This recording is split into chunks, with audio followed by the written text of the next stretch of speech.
Assalamualaikum warahmatullahi wabarakatuh. Jumpa kembali di channel YouTube-nya Faiko Suki.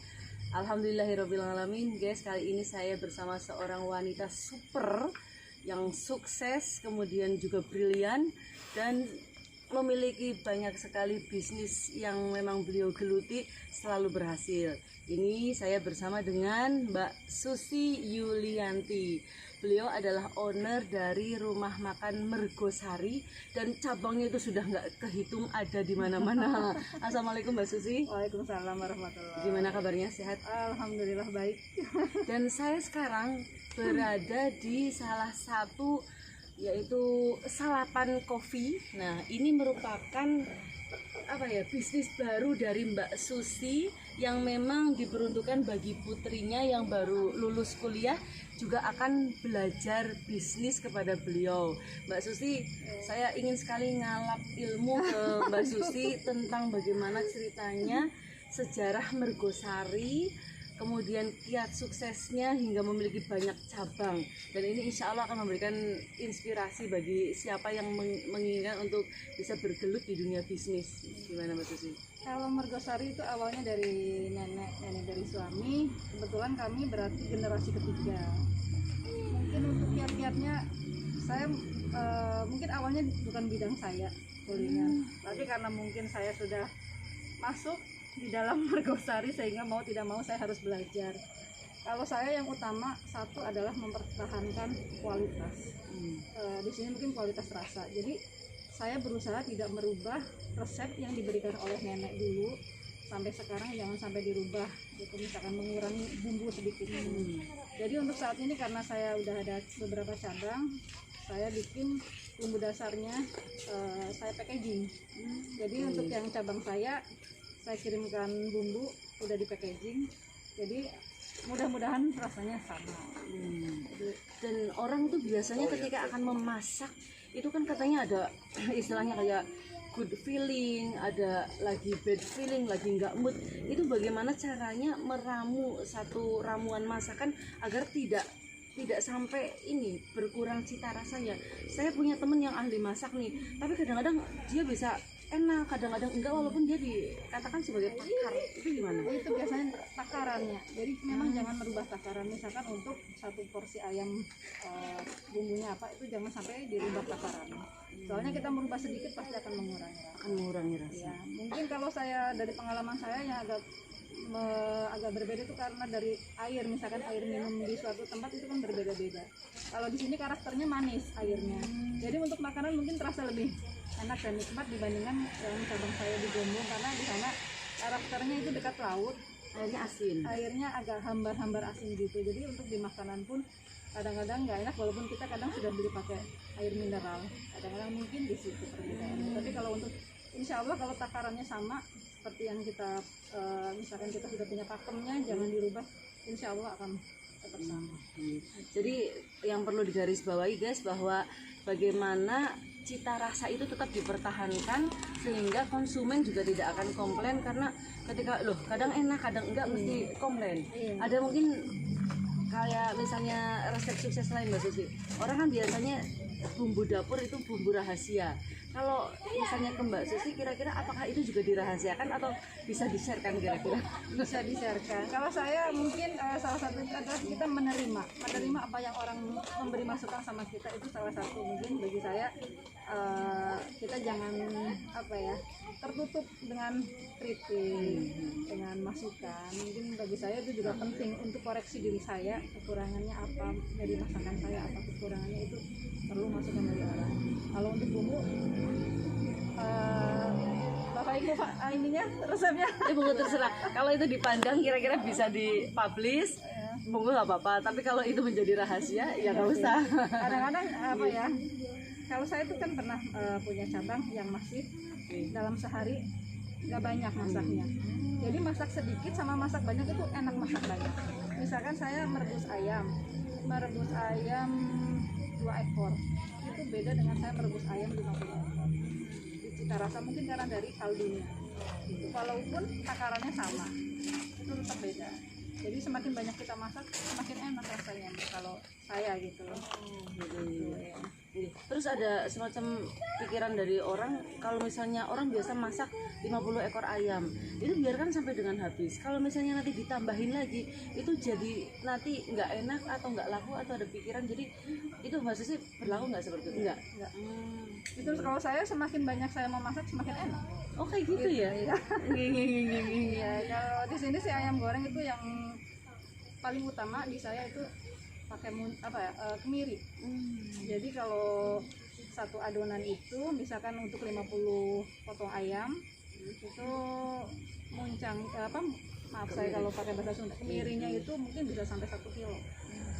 Jadi kadang-kadang kayak pepes ayam itu kan seperti santan, itu bukan santan tapi dari kemiri. Kalau misalnya nih harga sedang naik, terus kemudian tidak ingin mengubah cita rasa, tapi mau tidak mau ini memang harga harus dinaikkan. Kira-kira bagi Mbak Susi, apakah itu akan mengecilkan porsi misalnya ayamnya atau bagaimana Mbak? Iya, kalau saya tetap seperti itu. Nanti kalau memang harus naik, paling marginnya saya naikkan sedikit. Tapi kalau memang contoh soal misalkan kayak menjelang Lebaran ayam itu kan naik hampir 40%. Bumbu-bumbu juga naik gitu. Saya naikkan. Nanti kalau ada pelanggan yang bertanya kemudian saya bilang, Pak ini mungkin harga saat ini, begitu turun saya turun lagi. Jadi tidak kemudian harga tetap, tapi kemudian ayam dikecilin nggak ya? Gini. Terus maksudnya kalau buka cabang nih, kalau buka cabang yang memang saya tahu di mana-mana ada, tapi kelihatannya belum sampai dengan segebiar yang induk ya, yang di sini. Itu mungkin kendala-kendalanya ada atau bagaimana itu? Kendalanya mungkin kalau cabang saya yang di Bandung alhamdulillah responnya baik, terutama dari Grab dan GoFoodnya itu 10 besar juga di Bandung lah. Alhamdulillah sih yang Bandung, yang Jawa Barat itu bagus. Saya yang kurang bagus itu ke arah timur, mungkin karena kalau orang sini mungkin lebih konsumtif, lebih suka makan di Terus luar, yang mungkin karena asin-asin, kebiasaan. gurih-gurih, sementara Iya, kalau semakin ke betul. timur lebih sukanya manis. Iya, betul. Terus perlu diketahui juga guys bahwa menu-menu yang ada di Mergosari ini selain ayamnya ayam pais ayam, terus kemudian goreng ayam, kemudian sayur-sayur semuanya itu bisa memang akhirnya walaupun ada menu-menu baru selalu cita rasanya itu masuk ya Mbak Susi ya. Insyaallah. Ini jenengan tester dulu gitu, dicoba-coba dulu atau gimana? Kalau yang cabang saya terutama pasti saya tes food dulu, saya coba dulu baru diluncurkan gitu. Mungkin kalau menu yang terbaru di sini itu kan paru goreng, jadi saya coba dulu ini gimana, terus kayak dirasa cukup baru saya keluar. Nah tadi Mbak Susi katakan bahwa tidak memiliki basic kuliner. Artinya mungkin seperti saya juga tidak suka memasak gitu ya. Nah terus kemudian akhirnya mau tidak mau berbisnis kuliner. Itu bagaimana menumbuhkan yang tadinya bukan talent kita, bukan passion kita, menjadi malah justru berkembang luar biasa. Gimana cara menumbuhkannya? Cara menumbuhkannya saya berusaha mencintai apa yang saya lakukan. Berarti writing terus jalaran seko kepeksa gitu ya? Iya.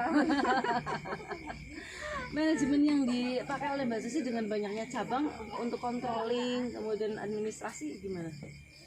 Kita udah terhubung sama, udah ada bagian administrasinya, jadi laporan udah masuk kayak ini. Jadi udah ada setiap cabang ada penanggung jawabnya, kemudian dari sini kontrolingnya 2 minggu sekali lapor. Berarti misalnya ada cabang di Pangandaran, Mbak Susi ke Pangandaran gitu? Udah enggak ada karyawan saya. Oh, berarti tetap menanamkan orang-orang yang memang Mbak Susi percaya di cabang-cabangnya itu ya? Oh begitu. Ada kemungkinan nggak misalnya sampai ada loss begitu yang tidak kita ketahui karena Pasti memang ada. pasti ada. Pasti ada. Tapi itu sudah masuk perhitungan yang Sudah masuk perhitungan. Gini. Kadang saya berpikir saya tidak bisa 24 jam harus Kontrol. mengurus ya, jadi tapi sudah kita ibarat seperti anggakan pasti ada kebocoran sekian persen sudah diperhitungkan. Terus kemudian yang mungkin bisa disampaikan terakhir, ini pertanyaan terakhir kepada para pemirsa YouTube yang menginginkan untuk bisnis kuliner, karena bisnis kuliner kan di mana-mana. Kunci sukses lain mungkin Mbak Susi yang bisa di-share-kan? Kita harus kreatif dan inovatif, apalagi zaman sekarang. Mungkin kita harus bisa mengikuti perkembangan zaman, tetapi kita juga harus punya basic kita apa di situ, misalnya seperti mergosari, ayamnya tetap kita pertahankan walaupun kita ingin berinovasi, jangan lupa pakem kita. Jadi tetap ada satu ciri khas dari rumah makan yang harus memang akan kita dipertahankan. gitu. Yang harus dipertahankan karena kadang-kadang orang sudah tahu, misalkan dari seperti simbol McD, orang walaupun itu tidak tahu itu McD, begitu lihat ini Logonya. dari logonya. Jadi sudah ada di Dalam pikiran orang ketika tahu logo McD, oh ini ayam ya, gitu ya. rasanya seperti ini, orang sudah jadi kita harus mempertahankan. Dan ini untuk Salapan Cafe, untuk Putrinda, ini juga hasil dari Mbak Susi mungkin hunting kemana-mana. Saya seneng nongkrong sama Nana, sama suami, sama Nana. Misalkan ke Bandung, saya nongkrong di ngopi-ngopi, di Jogja juga seperti itu. Terus kemudian ada lahan yang alhamdulillah kosong, jadi dituangkan di sini. Dan alhamdulillah tidak pakai jasa arsitek sama sekali. Alhamdulillah, luar biasa. Jadi benar-benar multi talent untuk Mbak Susi. Terima kasih sekali Mbak Susi untuk share ilmunya. Mudah-mudahan ini bisa bermanfaat bagi kita, untuk yang kaula muda dan siapapun yang menginginkan untuk berbisnis kuliner. Tadi sudah ada tips kunci sukses dari Mbak Susi. Semoga Mbak Susi tambah sukses lagi, tambah berkah, laris manis, dan bahagia dunia akhirat. Itu saja, sampai jumpa kembali di channel YouTube-nya Kak Iko Subki. Jangan lupa untuk like, comment, share, dan subscribe. Dan ini adalah salah satu dari produk Salapan Coffee-nya. Insya Allah ini sangat nikmat sekali, berkah buat kita semuanya untuk bisa menginspirasi kehidupan kita. Terima kasih. Wassalamualaikum warahmatullahi wabarakatuh. Waalaikumsalam.